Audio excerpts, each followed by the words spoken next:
Hello learners, through this video we are going to know about Individualized Educational Plan. इसे short में हम IEP भी कहते हैं। CBSE की भी रिकमेंडेशन है कि स्कूल्स को IEP डेवलप करना चाहिए उन बच्चों के लिए जिनकी कुछ विशेष आवश्यकताएं हैं। आइए हम जानते हैं कि ये है क्या। ये एक ऐसा स्पेशल प्लान है जो उन बच्चों के लिए बनाया जाता है जिनकी कुछ विशेष आवश्यकताएं हैं या जिन्हें कुछ डिसेबिलिटीज हैं। इसे इसलिए डिजाइन किया जाता है ताकि ऐसे बच्चों की हम मदद कर सकें कि वे बेहतर सीखें और उनकी जो यूनिक नीड्स है उनको पूरा किया जा सके। इसे एक टीम के द्वारा डेवलप किया जाता है जिस टीम में होते हैं प्रोफेशनल्स इंक्लूडिंग पेरेंट्स, एजुकेटर्स और स्पेशलिस्ट। आइए हम उन लर्नर्स के बारे में जानते हैं जिनके लिए ये जरूरी है, जैसे स्पेसिफिक लर्निंग डिसेबिलिटीज वाले बच्चे, दूसरा सिग्निफिकेंट एकेडमिक गैप्स, तीसरा बिहेवियरल एंड इमोशनल नीड्स और फोर्थ हेल्थ इम्पेयरमेंट वाले बच्चे। सबसे पहले हम जानते हैं स्पेसिफिक लर्निंग डिसेबिलिटीज। ये 3 प्रकार की हो सकती हैं, जैसे डिसलेक्सिया, डिसग्राफिया और डिसकैल्कुलिया। डिसलेक्सिया एक ऐसी डिफिकल्टी है जिसमें बच्चों को रीडिंग रिलेटेड प्रॉब्लम होती है। इसमें बच्चे को शब्द को समझने में, उसके अर्थ को समझने में, स्पेलिंग्स को समझने में और बेसिक समझ से रिलेटेड प्रॉब्लम होती है। दूसरा है डिस्ग्राफिया। इसमें ये राइटिंग रिलेटेड डिफिकल्टी है। इसमें बच्चे की हैंड राइटिंग, स्पेलिंग और organizing written work related problems हो सकती हैं। तीसरी जो डिसेबिलिटी है वो है डिसकैल्कुलिया। ये मैथमेटिक्स रिलेटेड डिफिकल्टी होती है, जैसे कि नंबर्स को समझना, मैथ्स के फैक्ट्स को सीखने में प्रॉब्लम, और तीसरा है कैलकुलेशंस को परफॉर्म करने रिलेटेड प्रॉब्लम। अब दूसरी कैटेगरी के बच्चे जिनको इसकी जरूरत है वे हैं सिग्निफिकेंट एकेडमिक गैप्स, मतलब ऐसे बच्चे जो शैक्षिक रूप से पिछड़ गए हों। ये 2 कारणों से हो सकता है, मे बी उनकी जो लर्निंग है वो डिले हो गई हो या दूसरा उनको कुछ मेडिकल कंडीशंस हो। पहले में क्या होता है कि हो सकता है कि पहले उनको उतने अवसर नहीं मिले हों जिससे वो बेहतर सीख सके, या उनके कुछ कॉन्सेप्ट्स पुअर रह गए हों। वो कई कारणों से हो सकता है जो टीचर का जो वे ऑफ टीचिंग है और स्टूडेंट का जो वे ऑफ लर्निंग है वो मैच ना करा हो। इसकी वजह से भी बच्चों के लर्निंग गैप्स क्रिएट हो जाते हैं या एकेडमिक गैप्स क्रिएट हो जाते हैं। तो इनकी नीड्स को भी केटर करना जरूरी है ताकि उनको मेन स्ट्रीम में लाया जा सके। तो ऐसे बच्चों के लिए भी आईईपी की जरूरत है। नेक्स्ट है मेडिकल कंडीशंस। कई बार बच्चों को कुछ बीमारी हो जाती है या फिर वो कुछ समय के लिए हॉस्पिटलाइज्ड हो जाते हैं, या उन्हें कुछ साइकोलॉजिकल ट्रॉमा हुआ हो जिसकी वजह से वो उनका जो एकेडमिक परफॉर्मेंस है वो प्रभावित होता है, या फिर वो लर्निंग गैप्स उनके क्रिएट हो जाते हैं। तो ऐसे बच्चों की नीड को भी आईईपी के द्वारा केटर किया जाना चाहिए। नेक्स्ट जो कैटेगरी है वो है behavioural and emotional needs.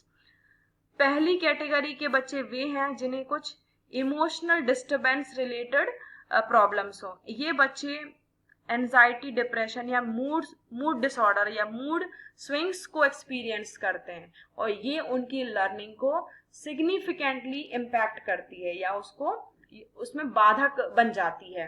Next है बिहेवियरल डिसऑर्डर्स। ये बच्चे एग्रेशन, डिफियंस और हाइपर एक्टिविटी एक्सप्रेस करते हैं। डिफियंस का मतलब है किसी की बात को ना मानना, अति उत्तेजित होना या फिर बहुत एग्रेसिव होना। तो ये जो बिहेवियर्स हैं उनकी एकेडमिक और सोशल फंक्शनिंग को इम्पैक्ट करते हैं। नेक्स्ट है हेल्थ इम्पेयरमेंट। जैसे कुछ क्रॉनिक हेल्थ कंडीशंस होती हैं लाइक एस्थमा, डायबिटीज और अदर हेल्थ इश्यूज जिसकी वजह से वो फ्रीक्वेंटली एब्सेंट रहे होते हैं और एब्सेंटिज्म की वजह से एकेडमिकली वो पिछड़ जाते हैं। तो ऐसे बच्चों की नीड को भी केटर करना जरूरी है ताकि उनको जो प्रेजेंट में सिखाया जा रहा है या जो प्रेजेंट में स्किल्स डेवलप किए जा रहे हैं वो उनको समझ में आए। तो उनके लिए स्पेशल अकोमोडेशन की जरूरत होती है, उनके लिए भी आईईपी बनना चाहिए। नेक्स्ट है फिजिकल डिसेबिलिटीज। ये कुछ जेनेटिक कंडीशंस भी हो सकती हैं जिसमें लाइक सेरेब्रल पैल्सी और मस्कुलर डिस्ट्रोफी, ये कुछ जेनेटिक कंडीशंस हैं जिनकी वजह से भी बच्चों की जो एकेडमिक परफॉर्मेंस है वो पिछड़ जाती है। तो ऐसे बच्चों के लिए भी कुछ असिस्टिव डिवाइस स्कूल के पास होना चाहिए या टीचर्स को उनको ऐसे बच्चों के लिए यूज करना चाहिए। अब हम जानते हैं कि ये क्यों बनाया जाता है। ये आईईपी इसलिए बनाया जाता है ताकि वो एकेडमिकली सक्सीड हो सकें। दूसरा, उनके अंदर जो फंक्शनल स्किल है, मतलब वे स्किल जो हमारी लाइवलीहुड के लिए और हमारी लाइफ के लिए ज़रूरी है, जैसे कम्युनिकेशन स्किल, सोशल स्किल और सेल्फ केयर, ये डेवलप की जा सके और उनको विशेष जो मदद है जिसकी उनको ज़रूरत है वो प्रोवाइड की जा सके और पेरेंट्स को भी इस प्रोसेस में इन्वॉल्व किया जा सके। नेक्स्ट है आईईपी टीम मेंबर्स। आईईपी की टीम में ये सभी मेंबर्स हो सकते हैं जो मिलकर आईईपी को डेवलप कर सके, जैसे कि parents, teacher, school psychologist, special education teacher, school administrator, related service personal, interpreter और अदर स्पेशलिस्ट, और स्टूडेंट्स को भी आप इसमें इंक्लूड कर सकते हैं। अब हम इसकी प्रोसेस को जानते हैं। सबसे पहली जो प्रोसेस है वो है रेफरल। ऐसे बच्चों को पहचानना जिन्हें जिनकी विशेष आवश्यकताएं हैं और उन आवश्यकताओं को पूरा किया जाना जरूरी है। दूसरा है इवैल्यूएशन।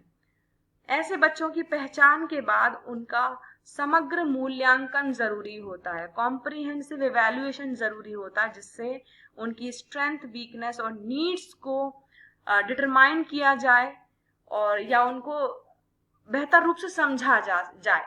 इसके बाद टीम एक मीटिंग करती है जिसमें जो इवैल्यूएशन किया गया है उस पर डिस्कशन होता है और आईईपी को डेवलप किया जाता है। इस डेवलप्ड आईईपी को फिर इम्प्लीमेंट किया जाता है ताकि बच्चे की जो विशेष आवश्यकताएं हैं उनको पूरा किया जा सके और उनको सीखने में बेहतर रूप से मदद की जा सके और उनकी प्रोग्रेस को भी मॉनिटर किया जाता है रेगुलरली। लास्ट है रिव्यू एंड रिवीजन। यहाँ पर समीक्षा की जाती है कि जो प्रोसेस हमने जो आईईपी डेवलप किया था उसके रिजल्ट्स क्या हैं और उसमें क्या बदलाव किया जाना चाहिए जिससे हम आगे भी बच्चे की मदद कर सकें। आइए अब हम इसके फॉर्मेट के बारे में जानते हैं। इसमें सबसे पहली स्टेप है स्टूडेंट्स बेसिक इंफॉर्मेशन। यहाँ बच्चे की डिटेल जैसे स्टूडेंट्स नेम, एज और ग्रेड मेंशन किया जाता है। दूसरा है लर्निंग डिफिकल्टी। दूसरे में हम बच्चे की जो परेशानी है उसका एक विस्तृत विवरण देते हैं, जैसे बच्चे को क्या समस्या है और उस समस्या के बारे में एक डिटेल जो विवरण है वो तैयार किया जाता है और उसमें लिखा जाता है। नेक्स्ट है बच्चे की करंट परफॉर्मेंस। अभी बच्चे की वर्तमान स्थिति क्या है या फिर जो वर्तमान जो उसकी परफॉर्मेंस है वो क्या है उसके बारे में विवरण लिखा जाता है। नेक्स्ट है गोल।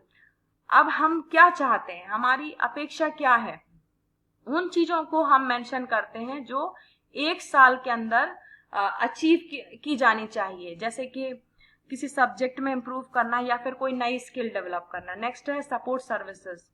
अब उस स्किल को डेवलप करने में या फिर उस सब्जेक्ट को इम्प्रूव करने में हम क्या सहायता प्रदान करने वाले हैं, तो वो सपोर्ट सर्विसेज का डिटेल यहाँ पर मेंशन किया जाता है, जैसे कि लाइक आप एक्स्ट्रा हेल्प बच्चे को प्रोवाइड करेंगे, स्पेशल ट्यूटरिंग सेशंस बच्चे को देंगे या फिर कुछ थेरेपी देंगे।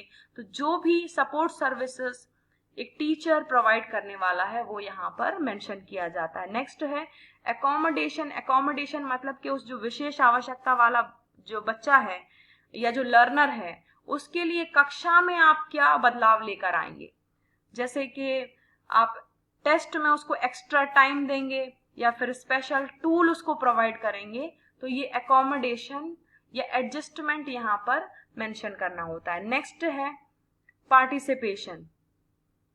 रेगुलर क्लास में उस बच्चे का पार्टिसिपेशन कैसा होगा ये हमें यहाँ पर लिखना होता है कि how the students will be included in regular classes and activities. Next जो स्टेप है वो है प्रोग्रेस चेक, कि बच्चे की जो प्रोग्रेस है वो किस तरह से चेक की जाएगी, मतलब उसको किस तरह से आप इवैल्यूएट करेंगे कि जो बच्चे की जो समस्या है वो वो जो प्रॉब्लम है वो सॉल्व हो रही है या बच्चे में क्या इम्प्रूवमेंट आ रहा है। नेक्स्ट है ट्रांजिशन प्लानिंग। ये बेसिकली उन बच्चों के लिए होती है जो 16 या उससे अबाव एज के होते हैं। यहाँ पर 16 और अबाव एज इसलिए क्योंकि यहाँ पर उनकी लाइफ में एक ट्रांजिशन पीरियड आता है, बदलाव आता है, तो उस बदलाव की तैयारी भी हमें लिखनी होती है।